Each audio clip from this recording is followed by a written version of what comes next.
আসেন বন্ধুরা, শিখেন এই শর্টকাট আলু ডিমের রেসিপি। প্রথমে আলুগুলোকে সেদ্ধ করে নেবেন।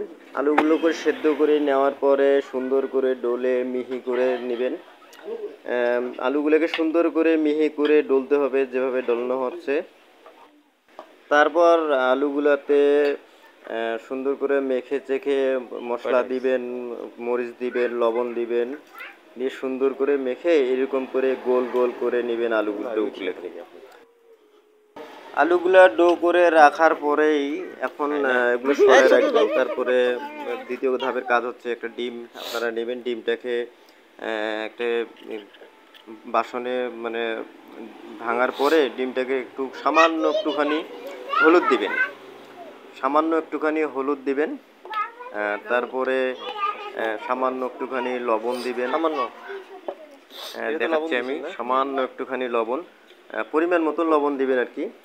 লবণ দেওয়ার পরে ডিমটাকে সুন্দর করে মেশাতে হবে একবারেই, মানে হলুদ ফ্যাট আর সাদা ফ্যাট যেন একবারেই মিশে যায়।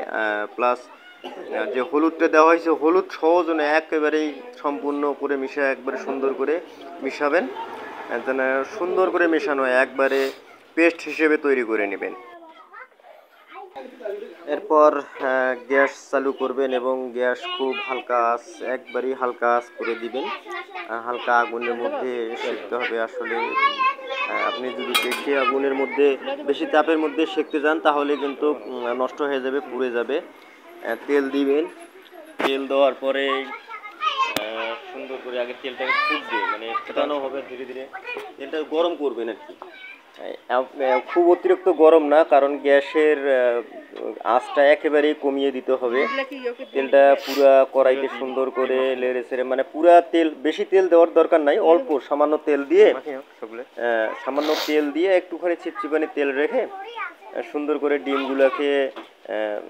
ডিমের মধ্যে যে আলুর যে আপনারা ডোগুলো তৈরি করছেন, সেই ডোগুলো সুন্দর করে আলুর মধ্যে দিয়ে, ওই ডিমের মধ্যে দিয়ে আর যেভাবে দেখানো হচ্ছে এভাবে সুন্দর করে মেখে চেখে সুন্দর করে রাখবেন, যেন সুন্দর করে মাখানোর পরেই যখন তেল আপনার গরম হয়ে যাবে, তেলের মধ্যেই কিন্তু সুন্দর করে দিয়ে দিবেন। দেখেন কি সুন্দর ফুটতেছে।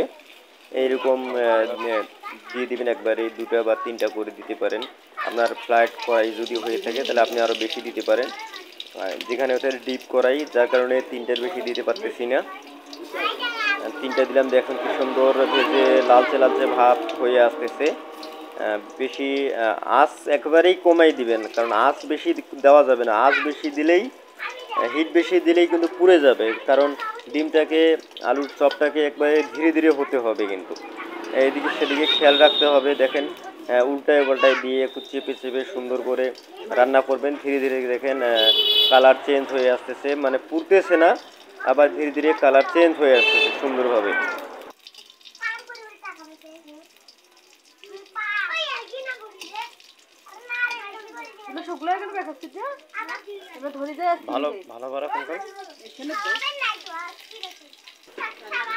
দেখেন মোটামুটি প্রায় হয়ে আসছে ডিমগুলা।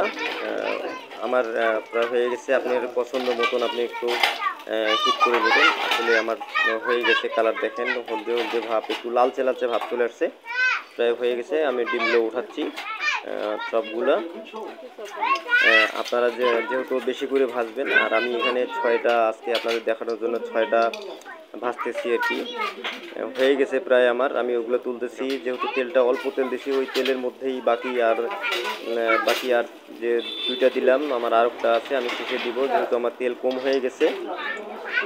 আপনাদের দেখানোর সুবিধার্থে আমি ভিডিওটা মনে হয় বড় হয়ে গেল, আপনাদের একটু ধীরে ধীরে দেখাচ্ছি, কারণ স্বয়ংসম্পূর্ণভাবে একটা জিনিস না বুঝাতে পারলে কিন্তু আসলে ওইটা শেষের দিক বোঝানো হয় না। দেখা যায় যে আপনারা যারা জানেন তারা তো জানেনই, আর যারা জানেন না তারা হয়তো দেখা যাচ্ছে অর্ধেকটা দেখাইলাম না। এখন হয়তো দেখা গেলো মাঝপথে গিয়ে আপনি ডিম দিয়ে হয়তো আলুর চপ করতে গিয়ে মাঝপথে গিয়ে দেখা গেলো করতে পারলেন না, পুড়ে ফেললেন, বা দেখা গেলো নষ্ট করে ফেললেন, বা স্বাদ হয়নি, তখন বলবেন যে এটা কেমন হয়ে গেল। তাই আপনাদের ভিডিওটা একটু বড় হয়ে গেল, তাই একটু আপনাদের ধীরে ধীরে দেখাচ্ছি আর কি। আপনারা দেখেন, সম্পূর্ণ ভেজে দেখাচ্ছি আমি বিষয়টা। প্রায় লালচে হয়ে গেছে, বাকি দুটাও যেহেতু আমার তেল একেবারেই কম, আমি আগেই বলছিলাম যে অল্প তেলে ভাজতে হবে, যেহেতু তেল বেশি দেওয়া যাবে না। একটু মোটামুটি অর্ধেক হয়ে গেছে লালচে, যার কারণে আমার আরেকটা ছিল বিদায় আমি পাশাপাশি ওই অল্প তেলের মধ্যে আরও একটা দিয়ে দিলাম। এটাও ওই ওই ওই দুটাকে আমি সাইড করে রেখে এটাও অল্প তেলের মধ্যে ভাজতেছি, মানে তেলটা যেন আমার শেষ হয়ে যায়। হ্যাঁ, আমি সেভাবেই কিন্তু তেলটা দিয়েছি, যেহেতু অল্প জিনিস। আপনারাও তেল অতিরিক্ত দেওয়ার দিবেন না, কারণ তেল দিলে তেলটা নষ্ট হয়ে যায়, পরে রান্নাতে খাওয়া যায় যদিও, তারপরও অল্প জিনিস বানানোর জন্য বেশি তেল খরচ করাটা ঠিক না। যার কারণে আমি আপনাদের দেখাচ্ছি যে সিস্টেমটা আপনারা যারা করবেন, মধ্যবিত্ত ফ্যামিলি যারা করবেন, তাদের হয়তো অনেক তেলের প্রয়োজন হবে এরকম মনে করতেছেন না, তেল বেশি খরচ করা যাবে না। আমি সেই সিস্টেমটাই আপনাদের দেখাচ্ছি, কারণ অনেক ভিডিওতেই কিন্তু দেখায় যে প্রচুর তেলের মধ্যে আপনাদের চপ ভাজতেছে, বেগুনি ভাজতেছে, বিভিন্ন সিস্টেমের বড়া ভাজতেছে। তাতে কি হচ্ছে যে ওনারা কিন্তু আপনার তেলটা যে বেশি খাইলো এটা কিন্তু ওনারা তখন কিন্তু দেখাইলো না, পরে আসলে তাদের যে তেলটা নষ্ট হলো ভিডিওর কারণে, তারা যে তেলটা নষ্ট করতেছে এটা কিন্তু বিষয়টা বুঝাইলো না। আসলে আমি যার কারণে আপনাদের ধীরে ধীরে দেখাচ্ছি যে তেল আমার দেখেন আপনারা, কড়াইতে কিন্তু আমার তেল প্রায় কিন্তু শেষ, মানে কড়াইতে কিন্তু আমার আর তেল নাই, কারণ আমি অল্প তেল দিয়েই কিন্তু আপনাদের সিস্টেম মতন বোঝাচ্ছি আর কি। তেল কিন্তু আপনারা দেখেন যে আমার কড়াইতে আর কিন্তু তেল নেই, আমার শেষেরটাও প্রায় হয়ে গেছে, আমার কড়াইতে তেল কিন্তু শেষ হয়ে গেছে। হ্যাঁ, এখন দেখেন মোটামুটি আমার কিন্তু সবগুলা রেডি হয়ে গেছে। আমার কিন্তু চপগুলার কালার কত সুন্দর আসছে দেখতেই পারতেছেন। এরপর আমি বলবো যে যেহেতু আমি তেল কমের মধ্যেই, তেল সাশ্রয়ের মধ্যে ভিডিওটা করতেছি, এরপরে বাকি যে ডিমটুকু আছে আপনার, বাকি ডিমটুকু আপনারা ওই সামান্য তেলের মধ্যে ওই কড়াইয়ের মধ্যেই আপনারা দিয়ে দিবেন, কিন্তু দিয়ে দিবেন আপনারা। দেখবেন যে তাতে কি হলো, বাকি যে ডিমটার যে বাকি অংশটুকু আছে সেই বাকি অংশটুকু কিন্তু আমার ওই সামান্য তেলের মধ্যেই কিন্তু রান্না হয়ে গেল, মানে ডিমটা ভাজানো হয়ে গেল আর কি, দেখেন সুন্দর করে ভাজানো হয়ে গেল আর কি। প্রায় হয়ে আসছে ডিম, সুন্দর করে লেড়ে ছেড়ে পুরো কড়াইতে যেহেতু তেল ছড়িয়ে আছে, দেখো ডিমটা আমি উল্টাই দিলাম সুন্দর করে। আমি যেভাবে করতেছি আর কি, আপনারা এইভাবেই করবেন, যে আপনারা অল্প তেলের মধ্যেই সুন্দরভাবে আপনার চপ, আলুর চপ ডিম দিয়ে তৈরি হবে, এবং বাকি ডিমের অংশটুকু দিয়ে একটা ডিম আপনার ভাজাও হয়ে যাবে আর কি। বন্ধুরা, আমার রেসিপি শেষ, এখন টেস্ট করার পালা। দেখ, রং দেখে তো মনে হচ্ছে খুবই স্বাদ হবে, খেয়ে দেখতেছি অসাধারণ লাগতেছে আসলে। আমি একটুখানি সামান্য মশলা দিয়েছিলাম জাস্ট টেস্টটা আরও বাড়ানোর জন্য আলুর মধ্যেই, আসলে সেই স্বাদ, সেই টেস্ট হয়েছে আর কি। ভিডিওটা ভালো লাগলে অবশ্যই একটা লাইক এবং কমেন্ট করে জানাবেন ভাই, যে ভালো লাগবে আপনাদের।